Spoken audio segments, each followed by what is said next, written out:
Hello, and welcome to another video.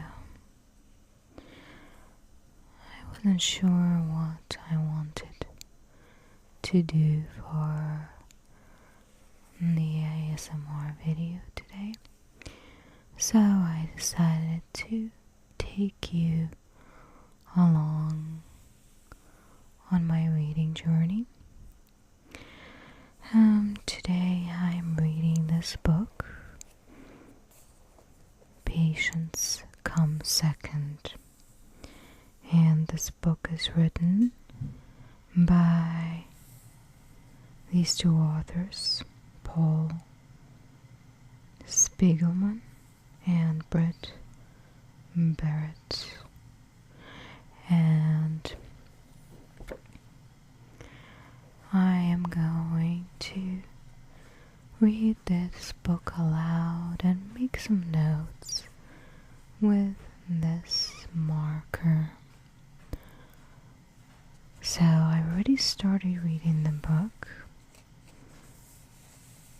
and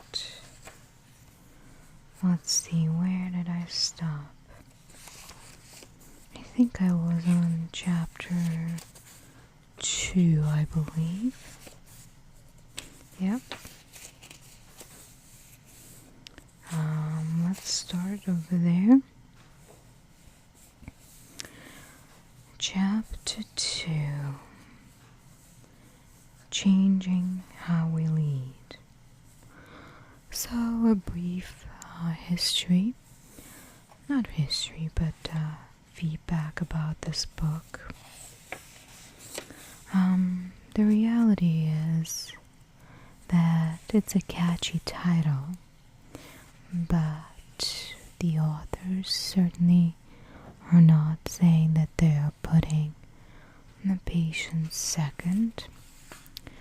The goal of this book is to discuss the importance of simply paying attention to your employees first and allowing them to take care of your patients.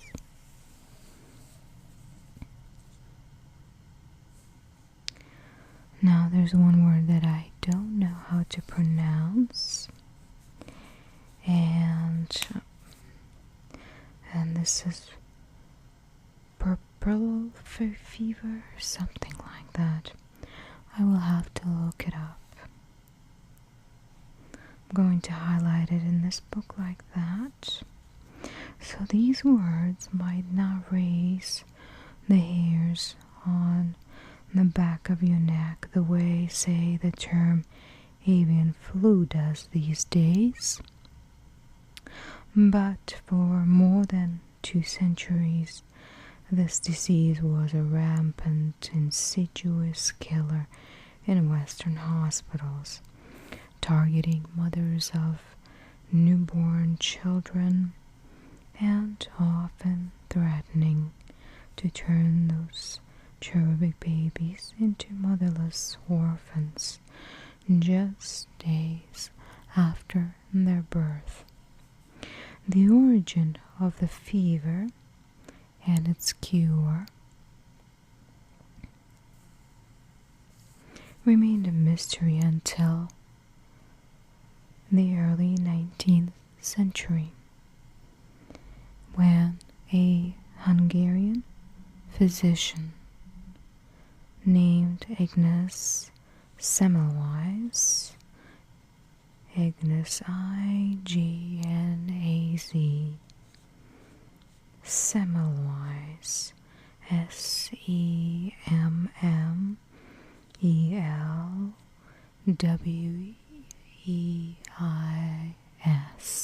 The fever was contracted far less often than among those who were admitted in the hospital maternity ward. Well, that is not a surprise, right? So after studying the differences in the two environments, he came to realize that the sickness was something was spread because doctors refused to wash their hands.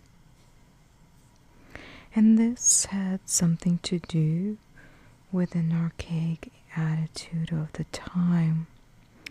In the words of Dr. Charles Meigs, a leading obstetrician in 18th century Philadelphia, doctors are gentlemen, and a gentleman's hands are always clean. Wow, that's one heck of an ego, right?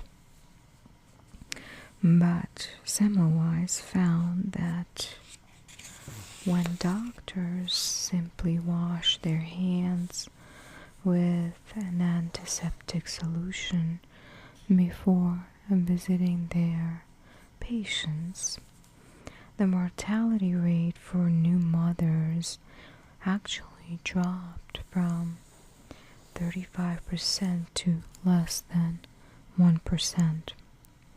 Unfortunately for the good doctor and for innumerable patients of the era, his peers derided his findings, which Semmelweis published in the book Etiology, Concept, and Prophylaxis of Childbed Fever. It was only after his premature death at the age of 47 that his findings gained traction, helped largely by Louis Pasteur's research on germs. And I'm sure many of you kind of remember the word pasteurization is coming from Louis Pasteur's name. Today, of course, even young children are taught to wash their hands regularly to prevent the spread of everything from the flu to the common cold. But that does not mean that everyone likes to be told to do it. Even in modern hospitals, which rely on sterile environments and the latest advances in medical technology. Oh, I have a guest here. Well, come lie down. Come on, there we go. Now the world makes sense for all of us. Okay, so anyway. So even modern hospitals which rely on sterile environments and the latest advances in medical technology, we still stress that everyone should wash his or her hands.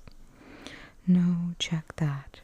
We directly order everyone to wash their hands. That is very true. And the problem is, it is still somewhat of a problem. People still don't wash their hands.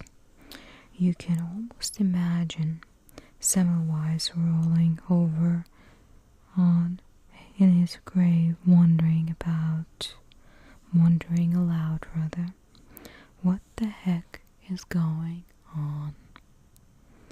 That's why many hospitals have experimented with ways to get the message out to nurses and orderlies, trying everything from handing out bonus checks for 100% compliance to installing antiseptic foam dispensers on the floor of every room in the building.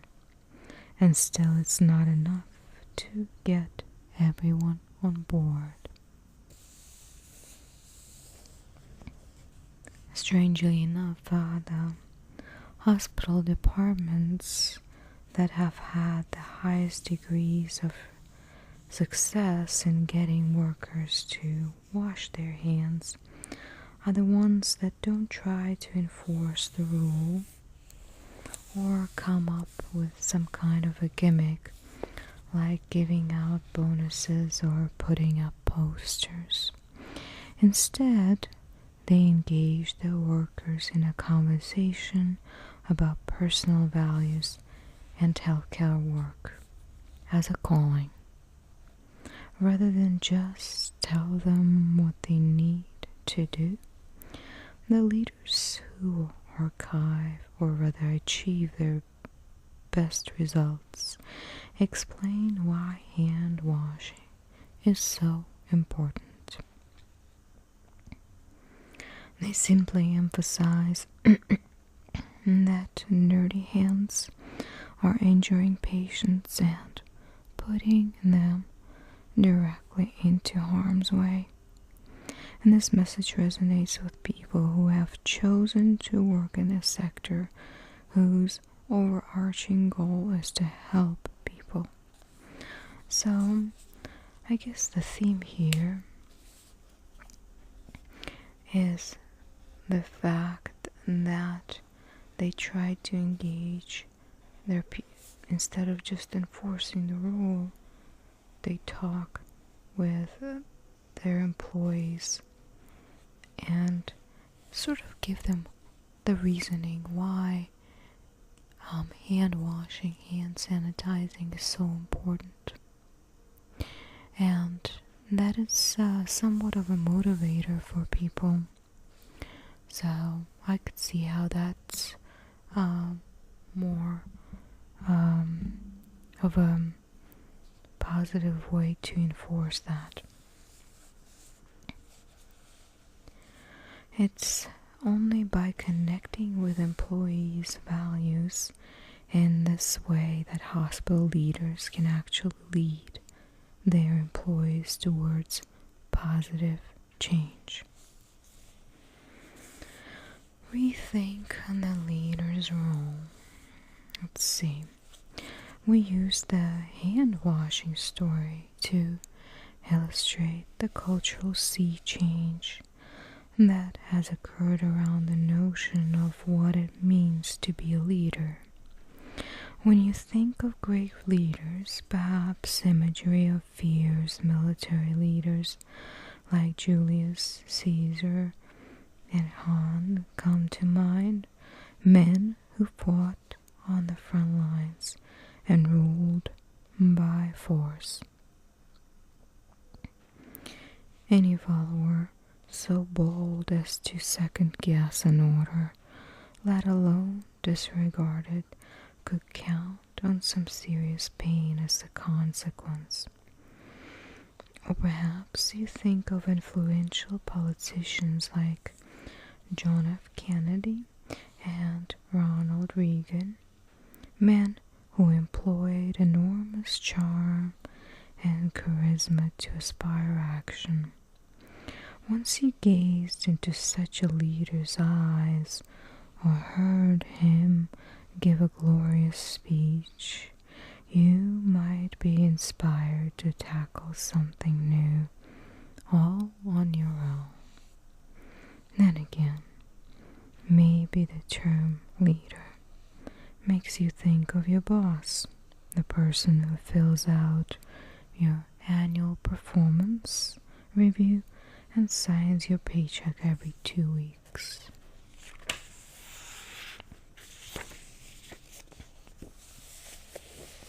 I have to say that the pages of this book are quite thick.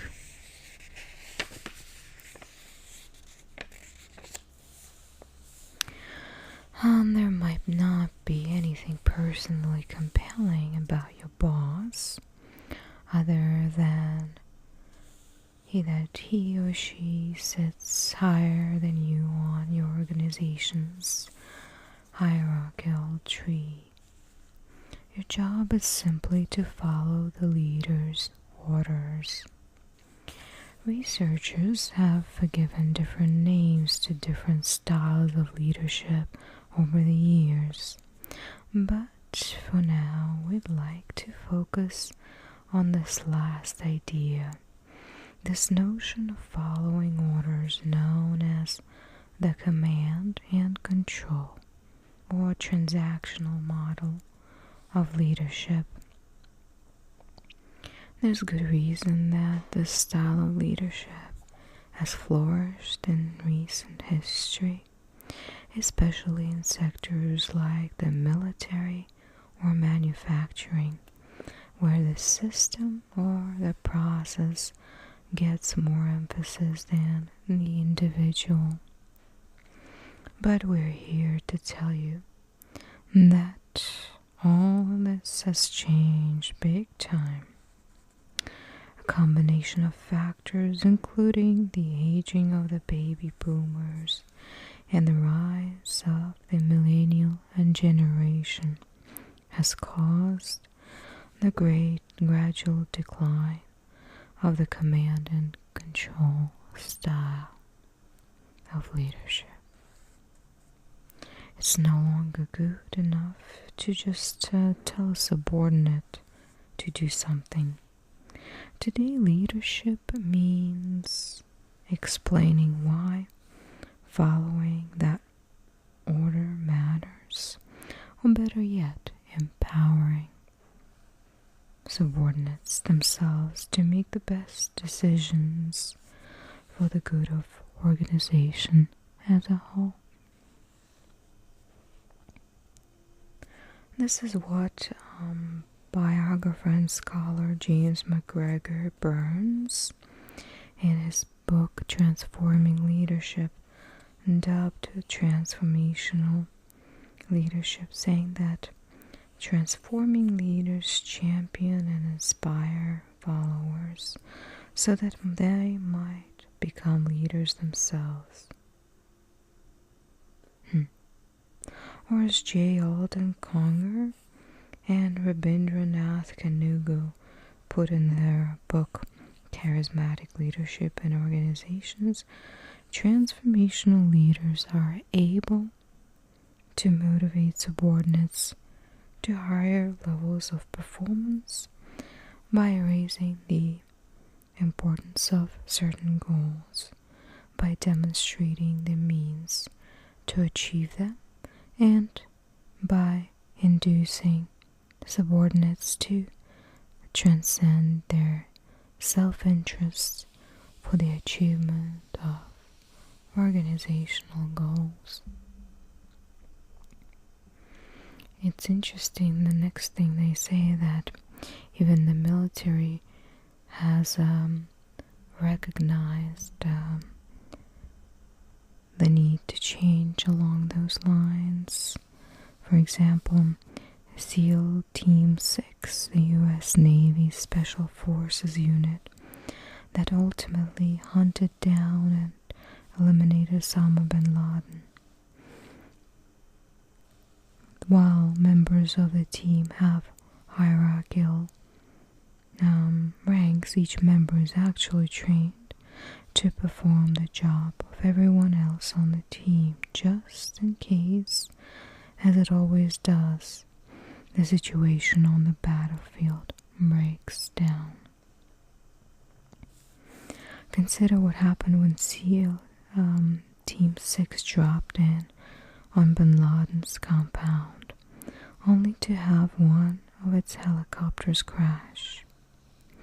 That obviously wasn't part of the plan, and while the team likely had trained for such a contingency, it also had empowered its members to make snap decisions in the moment, rather than waiting until they received orders from higher-ups. Each member of the team knew the ultimate goal of their shared mission, and each had the tools required to make sure that the goal was accomplished. What the military has come to realize is that when you turn your employees into drones who don't act until they're told to act, your whole organization can quickly become paralyzed often when it can least afford to be. That's true. And today's best business leaders have come to understand the same principle.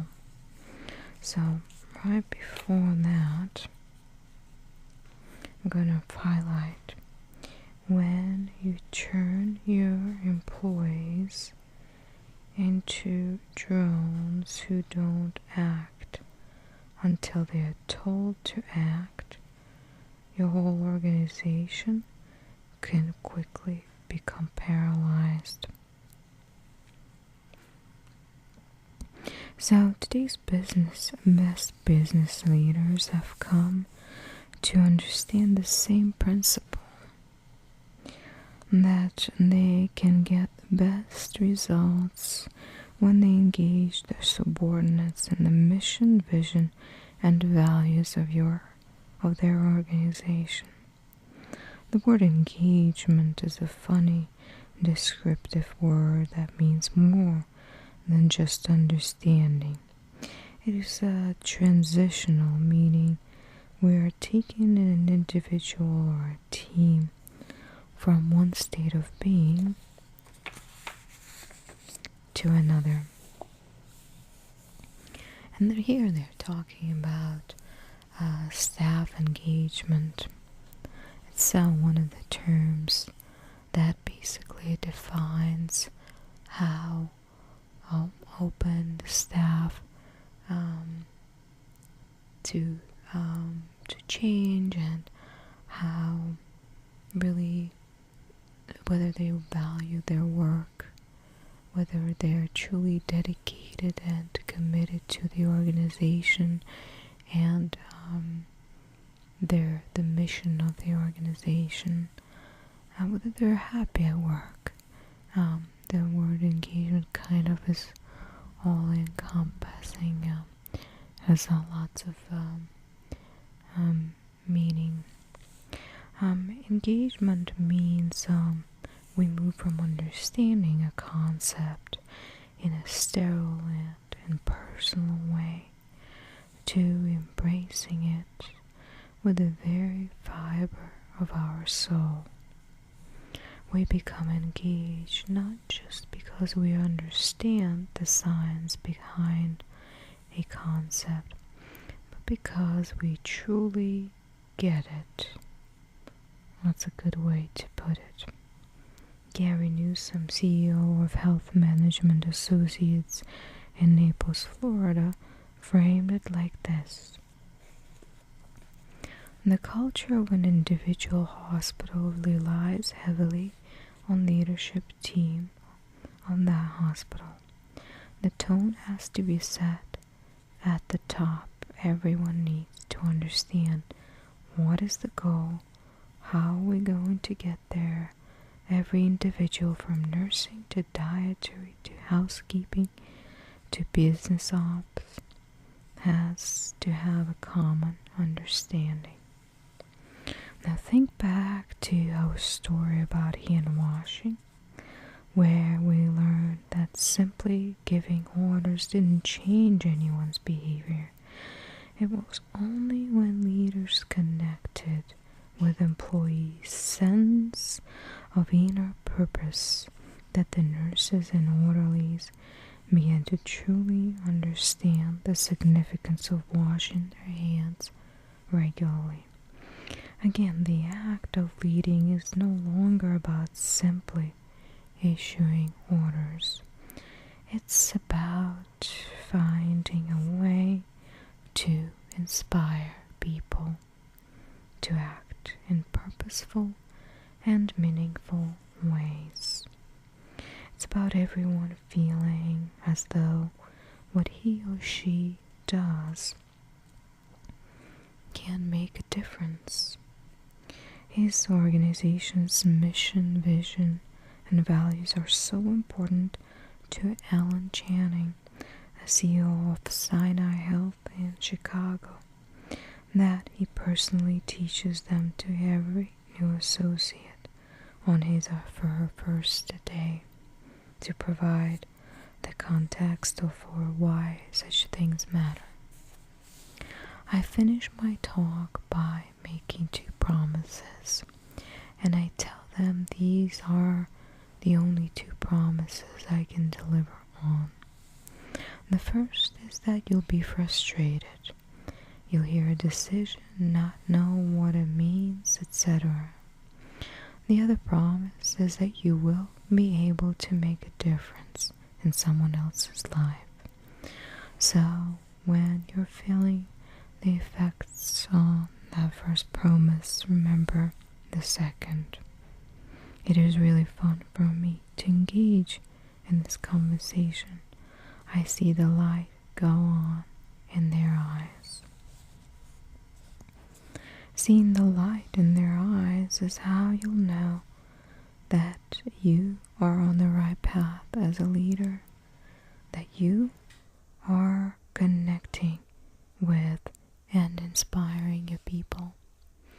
And I know this chapter has been quite grand with promises and these fancy words, but you know, when it comes down to real culture, and there is nothing like working in an environment where your voice matters and you are significant piece, whether you work in housekeeping or you are a senior director. So I think lots of organizations don't really have really a meaningful mission and vision, and it's just words, but in reality there are some that do put meaning into it. So I've got quite a bit of book to read here.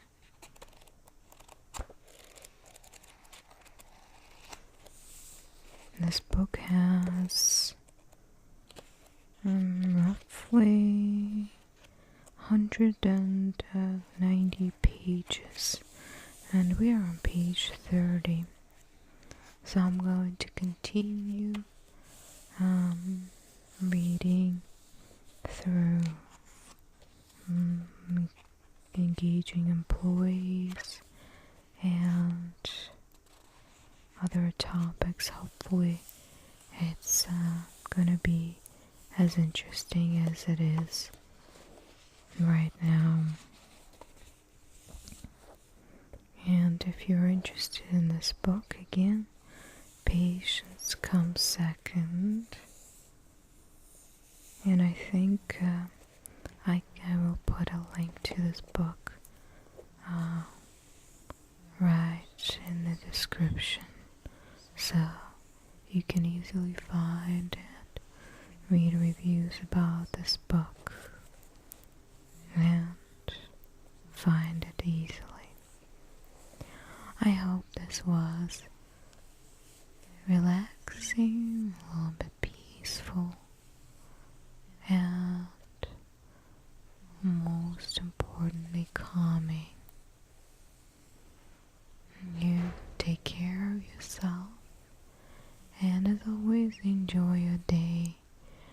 My cat here is relaxing peacefully and quietly, and so you should do the same. Enjoy the rest of